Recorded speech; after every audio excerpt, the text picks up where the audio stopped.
temps qu'on se connaît. Alors, je voulais vraiment l'accueillir parce que il a fondé son propre gym il y a quelques années. Maintenant, il a un studio qui met en place le NBF Studio sur Paris. Ce qui est intéressant, c'est qu'il s'est reconverti. C'est-à-dire qu'à un moment, il a dit, je lâche mon boulot et j'investis dans ce que j'ai envie de faire au lieu de me passer du temps à m'emmerder, à me plaindre de choses qui me saoulent. Ce qui n'est pas le cas avec beaucoup de personnes qui se plaignent beaucoup et qui font rien. Lui, il s'est dit, j'ose. Il a eu pas mal de petits problèmes avec ce changement.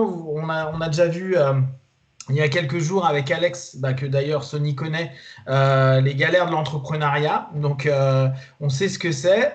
Là, aujourd'hui, il a son activité qui se développe de plus en plus. Je trouve qu'il a vraiment des points de vue sur le coaching. Donc, il est coach sportif, sur l'importance des diplômes, sur l'importance de l'image du coach qui a vraiment du sens dans un secteur où aujourd'hui YouTube, Instagram, Facebook peut vendre du faux coach. Lui, il est vraiment à toujours vous refocaliser, à dire attendez, qu'est-ce que vous voulez, comment, pourquoi. Donc c'est pour ça que je voulais aujourd'hui un petit peu le mettre en avant parce que je trouve que vraiment il a un discours, vous allez voir, il est assez cynique sur pas mal de choses, mais qui est plutôt cool et c'est assez rafraîchissant dans ce milieu-là. Donc Sony, parlons un petit peu là de ton parcours pro pour arriver jusqu'au NBF Studio. Qu'est-ce que ça a été pour toi? Alors, qu'est-ce que ça a été pour moi? Alors, moi, j'ai commencé par les arts martiaux traditionnels et après, j'ai bifurqué sur le Kudo. C'est là qu'on s'est rencontrés tous les deux.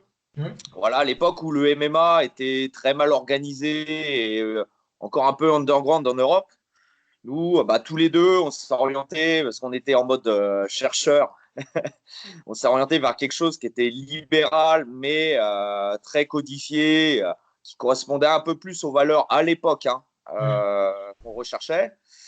Et voilà, après, j'ai quitté le Kudo suite à, on va dire, des problèmes Ouais. fédéraux qu'on connaît tous les deux. Et du coup, mon club de Kudo a basculé dans le MMA, ce qui était un peu une suite logique.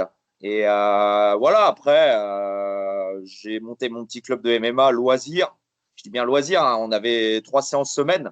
Hmm. Tout de suite, je me suis entouré avec toi parce que c'est un peu le problème qu'il y a dans le sport actuel, c'est que tout le monde pense tout savoir. Hmm. Moi, j'aime bien le striking, mais je suis pas très bon au sol. Donc du coup, directement, j'ai fait appel à toi pour le sol, tu vois, Hmm. parce que reconnaître ses faiblesses, tu vois, c'est une force. Hmm. Et du coup, on a toujours marché comme ça. J'ai toujours essayé de m'entourer de spécialistes. Et voilà. Après, on allait jusqu'au Bellator, donc c'est plutôt pas mal avec Isaki. Avec Kisaki, ouais. C'était une très bonne expérience. Et voilà, petit à petit, des gens m'ont demandé s'il y avait moyen de s'entraîner en dehors du club. Donc, j'ai commencé à faire un petit peu des coachings, tu sais, genre 1 ou 2 par semaine, et je voyais que ça prenait bien. Et pareil, au NBF République, à l'époque, on avait quand même beaucoup de monde.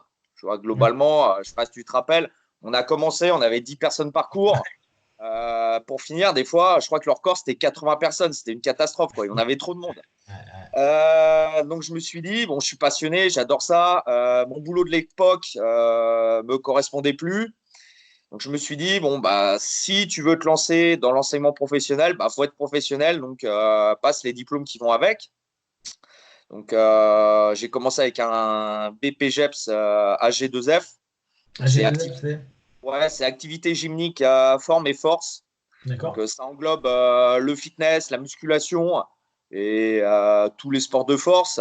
Hmm. Donc, c'est ça qui te permet d'être coach sportif, par exemple, ou coach en salle de fitness.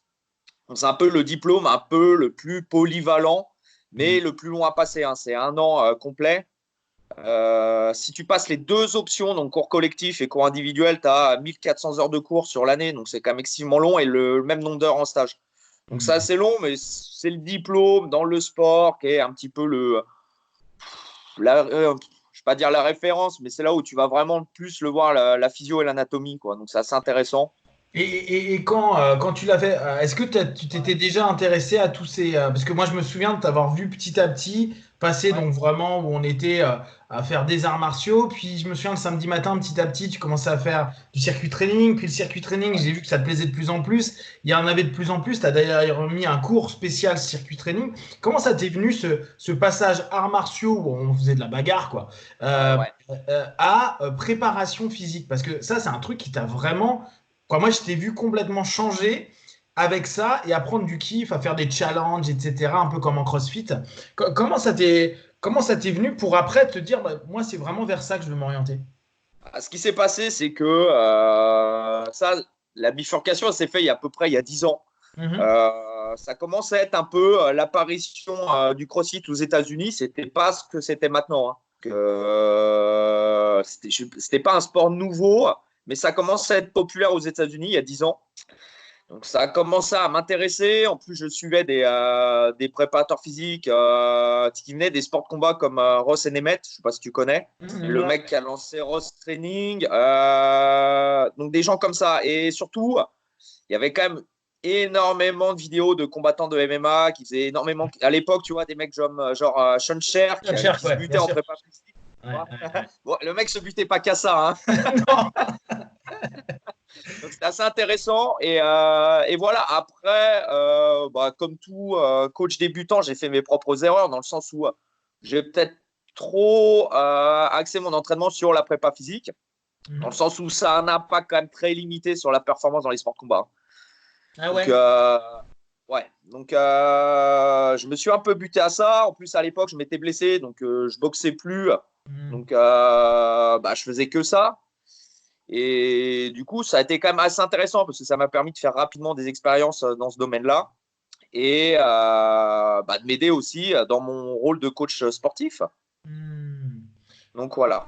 Et, et, euh, et donc, ouais, donc tu as passé ton BPGEPS. Ouais, Parce que moi, ce que j'ai trouvé intéressant, c'est qu'au fur et à mesure, moi, je te suis beaucoup sur Insta, même si on ouais, ne soit pas régulièrement au téléphone et autres, quoi, je te suis. Et ce qui m'a intéressé, c'est de voir qu'au fur et à mesure, je voyais ton mindset qui changeait complètement.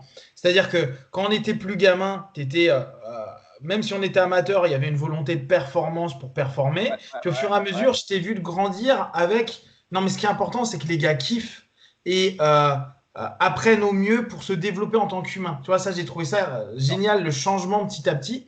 Et le côté pro, moi, j'ai trouvé ça génial, tu vois, où tu as commencé quand tu as eu, je me souviens, quand tu as eu ta carte, où tu as dit, bon, bah les gars, moi, je me suis bougé le cul, il y a des coachs à la con qui n'ont jamais rien fait, qui ne se sont pas formés. Euh, Aller vers des coachs qui se sont formés, eux, ils ont passé du temps, ils ont étudié, ils savent, comme tu dis, on fait des erreurs, ils ont pu être corrigés, ils ont pu se sûr. reposer des questions, etc.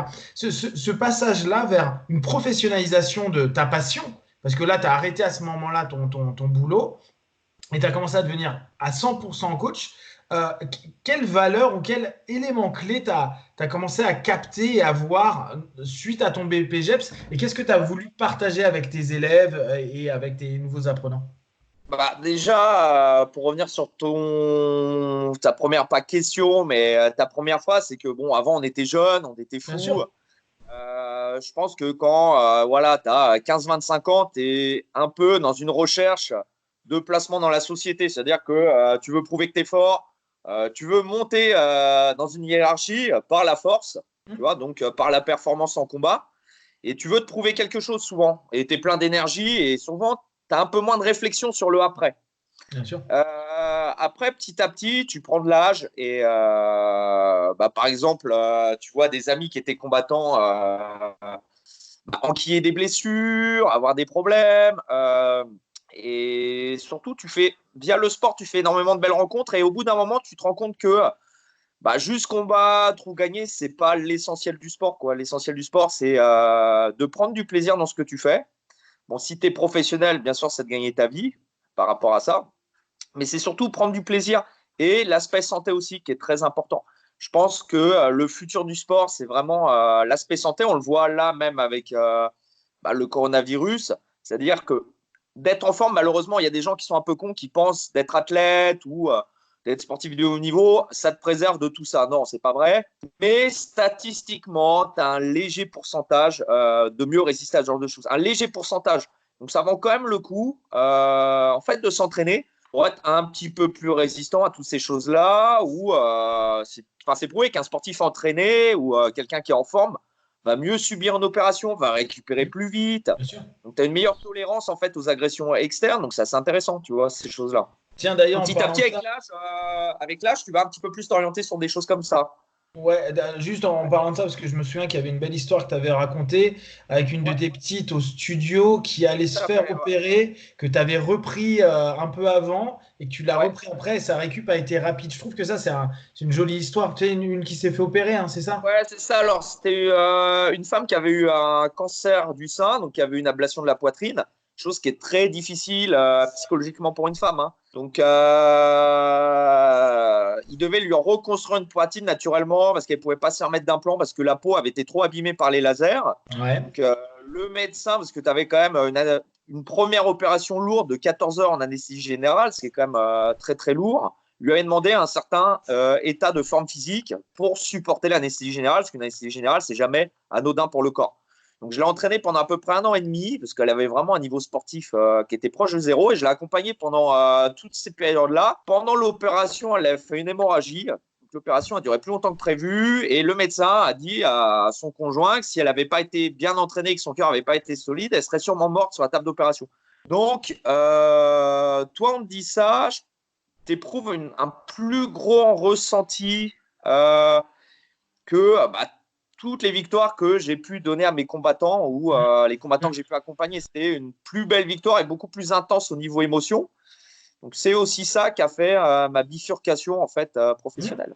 Voilà. Ouais, c'est assez génial parce que là, tu mets en avant le sport comme un développement personnel, alors que jusqu'à Après, présent, très souvent, la plupart des personnes, c'est juste change ton physique, mais ils prennent pas en compte tout cet aspect de la psyché où en fait, que le fait que tu es en train de faire, tu prépares des gens à être plus résistants, à dépasser des épreuves, à se faire du bien, à être satisfait de progresser, avancer, évoluer. Et ça, je trouve que c'est quelque chose que tu mets de plus en plus ouais, ça rayonne de plus en plus, je je trouve. pense que, tu vois, on vient des arts martiaux traditionnels tous les deux, et c'est un peu ce qui était prôné par les arts martiaux, on va dire, Ouais. traditionnels qu'on a connus, c'est-à-dire une pratique sur toute la vie. C'est pour ça qu'il y a eu une certaine opposition avec le sport professionnel, le MMA, Hmm. qui va plus prôner le professionnalisme, donc une période très courte de ta vie à être à l'élite, c'est-à-dire genre 25-35 ans. Mais c'est vrai que ta vie, c'est pas juste des compétiteurs de 25 à 35 ans, quoi.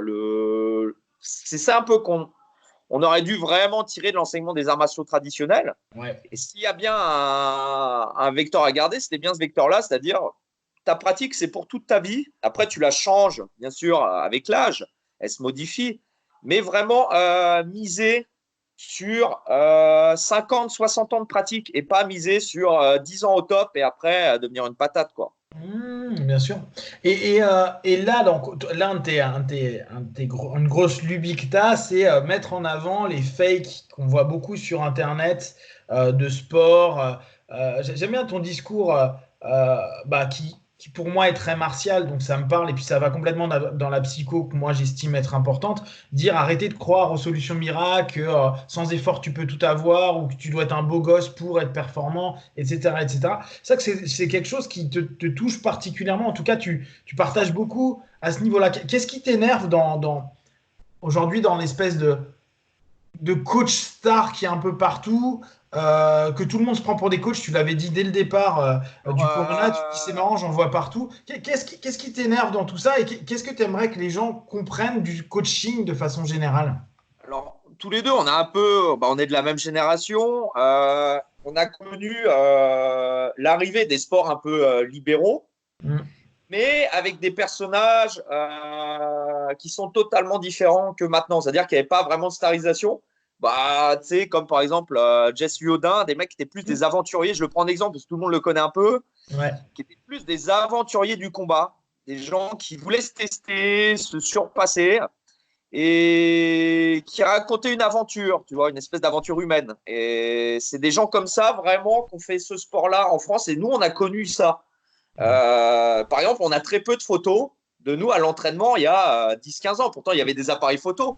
Ouais. Mais c'était pas un entraînement, une photo, un entraînement, une vidéo. Je fais mon premier combat. Il y a un mec qui me suit avec un drone pour faire un highlight de mes entraînements. Euh, Ouais, c'est Tu vois, vrai. faut dire ce qu'il y a. Maintenant, le MMA, c'est énorme, mais tu as des galas, c'est l'équivalent des interglobes que nous, on a connus. Bien sûr. Tu vois, au niveau combat, au niveau technique, c'est dégueulasse. Et les mecs, tu as l'impression qu'ils sont à l'UFC, quoi. Et c'est ça qui est assez marrant. Mhm. Et ce qui est assez problématique, c'est qu'en starisant le sport, c'est bien structuré en France. C'est-à-dire qu'il y a des diplômes, il y a des formateurs qui sont compétents. On a commencé tous les deux, comme beaucoup de gens à l'époque, à donner des cours sans diplôme, mais bénévolement. C'est-à-dire que moi, j'ai donné des cours de kudo, je sais pas, pendant 6, 7 ans. Ouais. J'avais pas de diplôme, mais je m'étais là pour transmettre ma passion. Je partais au Japon pour apprendre le kudo. Tu te rappelles, on devait même partir tous les deux, Ouais, faire 2001. Ushideshi, on avait les Ouais. papiers et tout. Ouais. Donc, moi, toutes mes économies, tu vois, il n'y avait pas de cagnotte litchi à l'époque, hein. C'est On n'était clair. pas à mendier pour faire nos compétitions. C'est-à-dire qu'on était passionnés, on travaillait dur et on partait au Japon pour s'entraîner, pour apprendre des tips et après pour les partager bénévolement à nos élèves. Bénévolement. Parce qu'on était passionnés. Maintenant, la problématique, c'est que le métier de coach sportif ou même de coach en général, c'est à la mode. Tout le monde pense faire de l'oseille avec ça. Mhm. Donc, il y a 10, 20 ans, les mecs qui coachaient, même s'ils n'avaient pas de diplôme, c'est des gens qui avaient une bonne expérience. Ouais. C'est-à-dire des bodybuilders professionnels qui coachent à côté, voilà, pour avoir un peu d'oseille, ou des pratiquants de boxe, comme on a connu, 25, 30 ans de boxe, Bien sûr. qui faisaient un petit billet à la fin du mois. C'était pas méchant, tu vois, c'était pas méchant. Mhm. Maintenant, tu as des hordes de gens qui ont fait 1 ou 2 ans de fitness park, qui ont des abdos et qui savent bien se marketer sur Instagram, parce que nous, on n'est pas de cette génération, on n'est pas très bon là-dessus. Qui Mhm. achètent des followers et qui achètent une paire de pattes d'ours à Decathlon et qui se lancent dans le coaching, dans les parcs ou à domicile, des fois pour des sommes dérisoires. Déjà, ils cassent le marché du travail. Bien sûr. Le problème, c'est que si tu n'es pas diplômé, tu ne peux pas avoir d'assurance. Parce que le premier truc que te demande ton assureur, c'est les diplômes. Et toujours pareil, c'est un truc que je remarque, c'est-à-dire que les gens, des fois, enseignent une discipline dans laquelle ils ne sont pas diplômés. C'est-à-dire qu'un mec est diplômé en lutte, ou en boxe, et le mec diplômé en boxe, il va enseigner la lutte, le mec diplômé en lutte, il va enseigner la boxe. Mais quand tu te fais assurer, moi, mon assureur, donc j'ai un BPGEPS, donc AG2F pour la musculation et le fitness, et la prépa physique. Et en plus, j'ai mon BP sport de contact, Ouais. donc avec lequel je peux enseigner kickboxer, la FFKMDA qui a mis ça en place. Je peux enseigner kickboxing full contact et pancras et Muay Ah, Thai. t'as celui de la FFKMDA. D'accord, je savais pas. Cool. Le BPGEPS FFKMDA Ouais, qui est multisport de contact. ouais, ouais, c'est cool ça. Bien fait, la formation est intéressante. Et voilà. Et après, je suis parti à Dijon pour faire le DU de prépa physique. Plus j'ai D'accord. passé à côté des petites certifications comme en kettlebell ou des choses comme ça. Mais quand tu contactes ton assureur, tu veux dire par exemple, vous m'assurez par exemple pour la boxe et la prépa physique, il va te demander ton BP AG2F et ton BP de boxe. Il ne peut pas t'assurer sur une discipline pour laquelle tu n'es pas titulaire d'un diplôme, ce qui est Bien logique. sûr. Bien sûr. Donc indirectement, quand tu prends un coach qui n'est pas certifié, la problématique, c'est que le mec n'a pas d'assurance. On fait quand même des sports un petit peu à risque. Donc, Mhm. le problème, c'est que tu peux avoir une blessure qui entraîne une pathologie assez lourde, un arrêt de travail lourd, et ton assureur va demander des comptes à ton coach ou à la salle où il t'a coaché. Et la problématique, c'est que si tu n'es pas dans les clous, il peut y avoir un problème d'assureur et d'assurance. D'accord. Là, il y a un truc que je trouve assez génial. Bon, tu as dû rebondir parce que malheureusement, il y a eu un truc avec le MBF République. Donc, tu as dû rebondir et tu avais décidé de créer le studio. Donc, le Ouais, studio, c'est un petit peu comme, bah, c'est parti des notions aux US, des studios de yoga, hein, c'est ça, hein, je crois que si ma mémoire est bonne. Et petit à petit, ça s'est imposé comme des petites salles dans lesquelles on peut faire des activités physiques. Et toi, en l'occurrence, tu as créé le NBF Studio. ouais, ouais. Tu me redonneras l'adresse et tout ça, comme ça je le mettrai dans le descriptif pour que les personnes puissent venir te voir le cas échéant.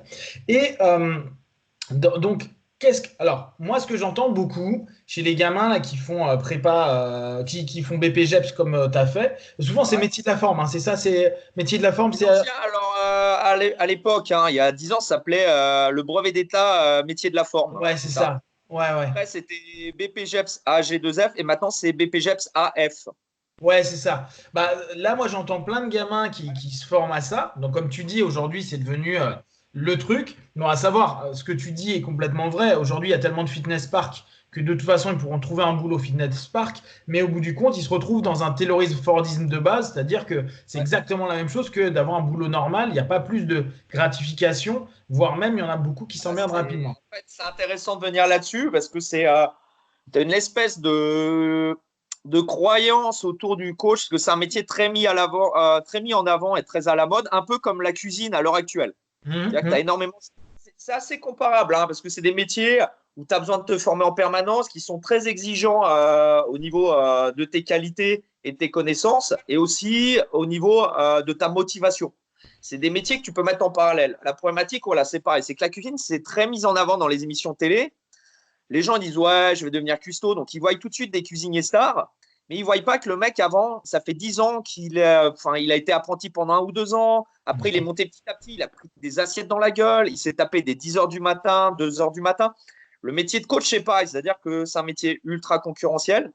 Chaque client que tu arrives à avoir, c'est une bataille. Et le garder, c'est une bataille.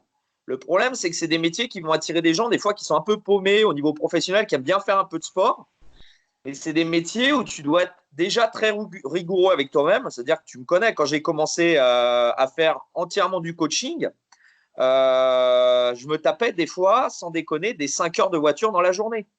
Pour aller d'un coaching à l'autre. Mon premier coaching était à 6 heures du matin dans le 16e, dans un parc du 16e à 6 heures du matin. J'habite à côté de Disney. J'habite à côté de Disney. Donc, je partais de chez moi à 5 heures du matin. Et je faisais ça 3 fois par semaine.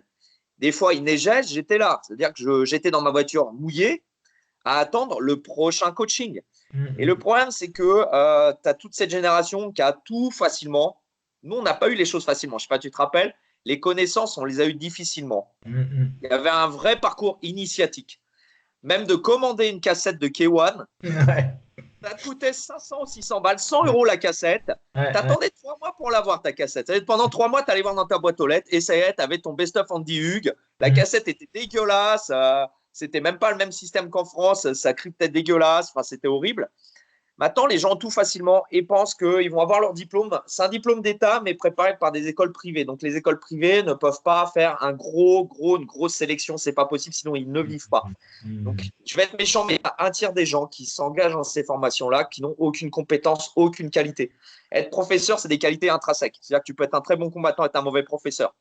Tu peux être un bon pratiquant en loisir, un mauvais professeur. Moi, j'étais un mauvais compétiteur. Je ne veux pas dire que je suis un bon professeur, mais j'ai plus de facultés à l'enseignement que de facultés à combattre. C'est aussi simple que ça.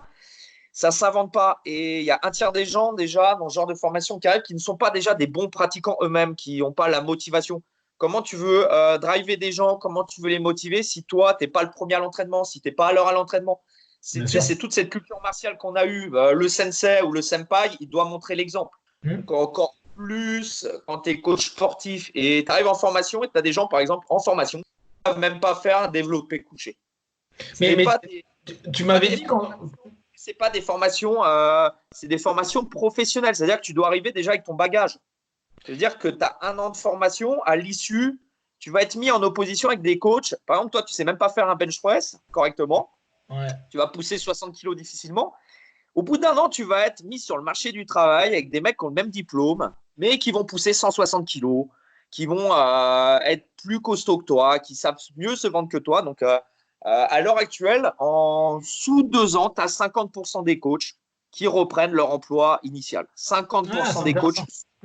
Voilà. Sur les 50% qui restent, tu as plus de la moitié qui font ça en revenus complémentaires. C'est-à-dire qu'ils gagnent moins de 10 000 euros l'année, brut. D'accord. Donc déjà, c'est pas grand monde, tu vois. Ouais. Grosso modo, tu as à peine 5 à 10% des coachs sportifs qui gagnent correctement leur vie grâce à ça. Et c'est des gens qui sont très carrés. Un coaching, quand tu gagnes, 1 fois en retard, ça passe, 2 fois en retard, tu peux le perdre. Et chaque coaching, c'est comme ça. Et chaque coaching, c'est une bataille, sauf que les mecs qui se lancent là-dedans, ils ne voient pas ça. Ils regardent des vidéos à la con, ils voient des mecs qui mentent, parce que je le vois. Là, avec la crise du coronavirus, on voit que beaucoup de coachs pipotent leurs revenus dans le sens où là, on est à 3 semaines d'arrêt. La plupart, tu les écoutes, ils prennent soi-disant 60, 70, 80 euros de l'heure. Ils sont tout le temps full chargés de coaching. Fais le calcul, un coach sportif en auto-entrepreneur, il est taxé à 20% par l'URSSAF. plus 2% d'impôt, ça fait 22% de charge. Quand tu es coach sportif, tu n'as pas de charge autre, hormis ta carte orange ou ta bagnole et l'essence. Les mecs, tu les écoutes, tu as l'impression qu'ils font 5-6 000 balles par mois. Tu vois, comme beaucoup sur Instagram, ils roulent en Merco, et ci et ça, je suis le plus beau, je suis le plus fort. 3 semaines d'arrêt, les mecs qui sont en PLS, ils sont tous en train de chialer pour toucher les 1500 balles de l'État. Ça veut dire, mec, si tu fais 4-5 000 balles par mois depuis 3 ou 4 ans, tu as quand même un peu d'argent de côté. Tu as de la trésorerie. Bien sûr, bien sûr. Bien sûr. Je me rends compte que c'est un milieu où tout le monde veut paraître. Parce que ça fait pas bien de dire ouais, voilà, je galère, j'ai pas beaucoup de coaching, c'est dur, quoi. Mais la plupart des coachs que je connais qui commencent, c'est une galère. C'est-à-dire que pour te faire une clientèle solide, il te faut au moins 2-3 ans. Ouais, bah toi d'ailleurs, tu me disais que là tu commençais à. Ça fait combien de temps que là, le studio? Ça fait 3 ans qu'il commence à exister, 3 ans, Le non? studio, c'est sa deuxième année. Et moi, en Deuxième tant année. que coach full-time, c'est ma 5e année, si je ne me trompe pas. D'accord. Ouais, parce que Voilà. tu vois, je trouve que là ton discours il est important. Ouais. C'est ce que je disais à des gars. Je disais, tout le monde me dit la même chose. Toutes Ouais. les personnes, hommes, femmes, coach, ils me disent non, mais moi, j'ai un projet. Et je dis, ton projet, c'est aller toucher l'élite, je suis sûr. Oui, c'est ça, je me doute. Mais derrière, il y en a plein qui pensent exactement comme toi. Alors, à moins que tu aies éventuellement le réseau, je dis pas, mais la Ouais. plupart du temps, même avec le réseau, c'est chaud. Donc, je trouve que ce discours, il est hyper important à avoir. C'est-à-dire que le coaching aujourd'hui, c'est un boulot où tu peux très bien avoir une élite, ok, mais ça reste une élite et c'est comme dans toute chose. Et Bien sûr. il y en a la majeure partie des gars que je connais, ils bossent au fitness park et équivalent, tu vois. Et au bout du compte, ils font pas mieux que le boulot qu'ils Aux avaient avant, ils sont salariés. pas mieux payés. Voilà, c'est ce que j'essaie d'expliquer aux gens, c'est que la plupart, en fait, vous quittez le monde du salariat assez confortablement, enfin assez confortable, Hmm. pour vous retrouver en salle de fitness, à avoir les mêmes contraintes qu'un emploi administratif ou dans le tertiaire de bureau, Hmm. sauf que avec les mêmes contraintes, vous aurez la fatigue physique, Hmm. l'usure du corps, parce que de taper 4, 5, 6 cours collectifs, parce que quand tu fais des cours co, tu fais le même cours que tes élèves ou clients, suivant comment tu vois la terminologie. Donc, tu vas avoir une usure du corps. Alors, ils sont tous pleins de tendinites, ils ont mal partout. Pour des 1000, il faut savoir, dans les salles de fitness à l'heure actuelle, tu vas dans un club Med Gym, le salaire, c'est à peu près 1700 balles brutes, 1500 balles net. 1500 balles net, tu dois faire l'accueil, tu dois vendre des contrats, tu dois relancer pour des contrats, tu dois faire les cours. Les petites salles, tu dois nettoyer la salle. Et pour un SMIC amélioré, Hmm. Hmm. Ouais, bien plus sûr. la fatigue, je veux dire, la plupart, on s'entraîne à côté, tu vas mal t'entraîner parce que tu vas commencer à être fatigué. Toute la journée, tu donnes des cours. Je vais dire, quand tu as 2 heures de pause, tu as donné toute la journée des cours, tu penses à quoi? T'entraîner toi? Non, tu vas dire, je vais rentrer chez moi, je suis mort. Hmm. Hmm. Donc, c'est Bien un sûr. peu la grosse problématique et c'est un métier qu'on a trop mis en avant comme vendeur de rêve, quoi. Mais c'est pas du rêve. Ouais, Si t'es pas passionné, si t'es pas vraiment passionné, en fait, tu tiens pas. Tu tiens pas. Faut avoir ça en soi. tu m'avais dit un truc qui était intéressant la dernière fois que je suis passé te voir. Tu me disais, c'est galère parce que, alors toi, tu as réussi à avoir des contrats entreprises. Ouais, Régulièrement, je vois tes team entreprises qui sont là. On sent que les gars, en plus, ils sont vaillants, ils viennent régulièrement, ils sont carrés. Et tu me dis, ça, c'est cool parce que au moins, pour moi, je suis assuré, j'ai un package financier. Ils viennent pas, c'est leur problème. bien sûr. Par contre, la problématique, c'est les semi-groupes, les petits groupes qui ne sont pas donc envoyés par des boîtes et où tu fais un package à partir, je sais pas, 4 ou Ouais, 4 à ouais. 8, je dis n'importe quoi. Et là, tu me dis, le problème, c'est que d'un coup, tu vois tout le monde pour X, Y raison, une grève, une gastro, je sais pas quoi. Tu te retrouves avec, à la base, un package qui aurait dû, parce qu'il te paie à la séance quand même, Bien être à sûr. temps. Et tu vas te retrouver avec simplement deux, limite un. Et le mec, il va se dire, bah quand ils sont deux plus toi, ils comprennent pas. Le mec que tu auras toi en cours particulier va pas comprendre qu'il paie aussi peu alors qu'en one-one, il paie autant. Et ça, je trouve que c'était une façon de. Quoi, c'est des choses que les gens se rendent pas compte. Entre, ok, Ouais. tu as tes contrats, c'est cool, mais tu as les demi-groupes, quoi, les petits groupes et l'individuel. Il faut toujours faire attention pour pas qu'il y en ait un qui jalouse ou qui comprenne pas et Bien remette sûr. en cause ton contrat. Ça, je trouve que c'est quelque chose qui est compliqué à gérer. Comment tu fais, Bah, toi? c'est pour ça que moi, ça peut m'arriver, s'il n'y a vraiment pas assez de monde, d'annuler mon cours. D'accord. Tu peux pas prendre un mec sur un cours, un small group. Tu peux pas prendre un mec en individuel, sinon ça dévalorise aussi la valeur de tes coachings. À Exactement. savoir qu'on va pas bosser pareil sur un small group que sur un coaching. Un coaching, par exemple, on va lui tenir les pas de 10 rounds. On va être focus totalement sur lui. Un small group, au mieux, on fait un round à tenir les pads à chaque personne, au mieux. Ok. Donc, Ouais, il ouais, faut je quand vois. même donner une valeur ajoutée à tes coachings, tu vois. Bien sûr. Et donc, ça, c'est des fois les côtés qui sont un petit peu durs à gérer. C'est D'accord. pas, c'est pas un boulot, c'est pas un boulot qui est simple et surtout, c'est pas un boulot qui est stable dans le sens où tu peux avoir du succès une année, avoir beaucoup de monde, et l'année suivante, ça peut chuter. Donc, tu es obligé de te remettre en question en permanence. Il n'y a Hmm. pas d'acquis. Il n'y a pas d'acquis. Qu'est-ce qu'aujourd'hui là tu ressens et que tu préfères dans ton métier, dans le fait d'avoir créé là ton petit studio, de gérer ça comme ça? Qu'est-ce qui te plaît le plus dans ce que tu fais aujourd'hui? Comme je t'ai dit, moi, ça va être plus maintenant l'accompagnement santé.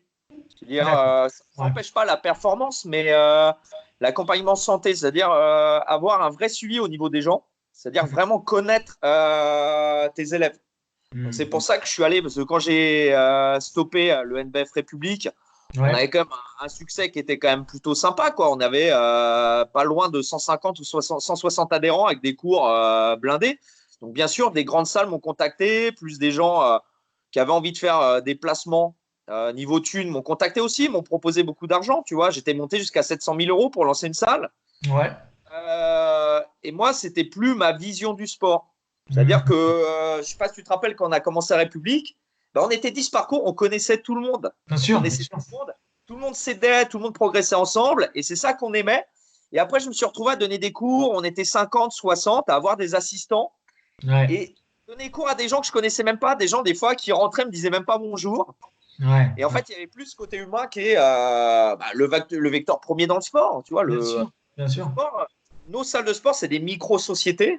Hmm. Et c'est un sport individuel, mais collectif. On reste Hmm. tous ensemble, on travaille ensemble. Tu peux pas devenir un bon boxeur en boxant tout seul sur ton sac. Tu vois, Hmm. as besoin de monde. Donc, c'est vraiment un sport d'équipe. Et au contraire, des fois, tu as des liens plus forts avec les gens de ta salle que des gens ont dans une équipe de foot. Bien sûr, bien sûr. Là, là, tu parles Ouais. de, de coaching bien-être, c'est-à-dire, moi, je le mets vraiment dans une notion de développement de la personne. Est-ce que tu t'es intéressé, bon, je sais que tu t'y es intéressé, mais est-ce que tu t'es un peu professionnalisé sur tout ce qui est diététique, etc., pour aider ou tu renvoies à des personnes Alors, qui te semblent spécialisées? moi, c'était comme quand on avait notre club de MMA, tu vois. Ouais, C'est-à-dire qu'il y a des gens qui sont formés, qui sont ouais, diplômés. ouais. Donc, je vais les renvoyer. Moi, quelqu'un qui a un vrai problème au niveau gestion de sa nutrition, je vais l'envoyer chez un nutritionniste. Un nutritionniste, c'est un médecin nutritionniste. Donc, c'est Bien sûr, quelqu'un qui a fait médecine. Et un diététicien, c'est quelqu'un qui a fait un BTS diététique. Donc, c'est tout à aussi fait. quelqu'un qui est diplômé et qui est qualifié. Hormis ces deux personnes-là, tu n'as pas le droit en France, légalement, de faire des plans écrits diététiques. C'est interdit. C'est-à-dire qu'un coach sportif qui te fait un plan diététique, il est hors de ses clous. C'est-à-dire que demain, tu as un Ah, c'est problème de intéressant. santé, Hmm. c'est pour sa gueule à 100%. Il est hors diplôme. Voilà. Un mec qui est diplômé en rugby ne va pas donner des cours de foot, alors que c'est des sports d'équipe avec une balle. Ça Hmm. n'a rien à voir. Moi, ce n'est pas mon métier. Tu peux donner des tips, tu vois, des petits conseils par rapport à ton expérience. Tu vois, tu vas dire, bon, par exemple, réduis un petit peu tes sucres Hmm. ou évite de bouffer un sneakers après l'entraînement. Ça, c'est pas méchant, il n'y a pas de souci. Mais demain, le mec, il te fait un plan écrit avec tous tes repas. Non, non, non, non, il est hors la loi. Il est hors la loi. Et le problème, c'est que là, on veut valoriser le métier de coach. Mais si on veut valoriser le métier de coach, il faut être professionnel. C'est Hmm. tout. Et être professionnel, en France, c'est très bien géré. Il y a des très bonnes formations. Moi, d'aller en formation, ça m'a fait chier. Tu sais, je suis parti en formation, j'avais 30 piges, ça m'a fait chier. Mais je me suis remis en question énormément.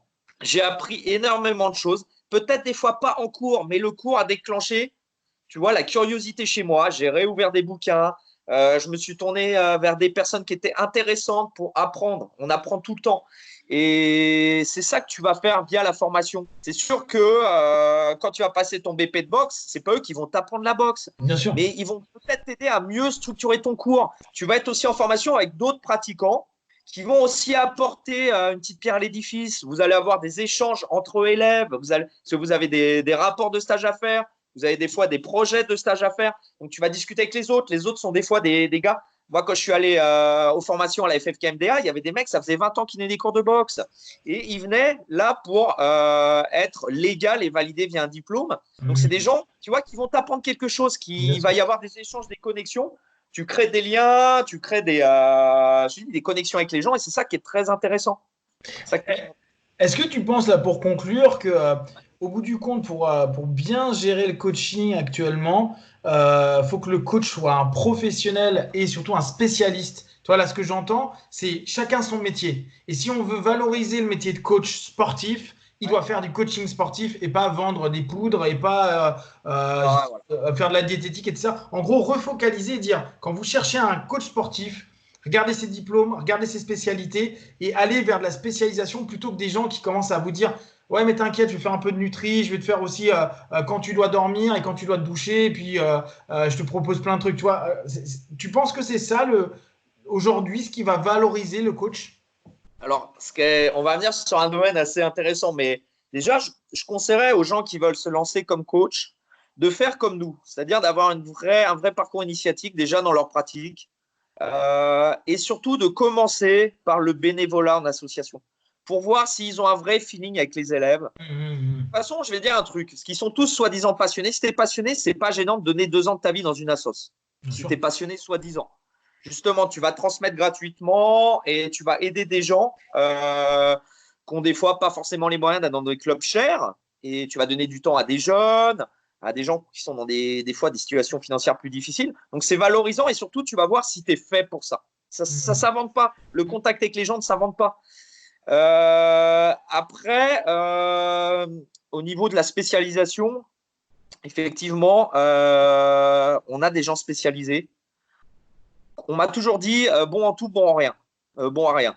Tu vois, le problème, c'est quand tu fais trop de choses, tu peux pas vraiment être très bon. Et c'est très compliqué. La diététique, c'est une vraie matière, c'est un vrai art.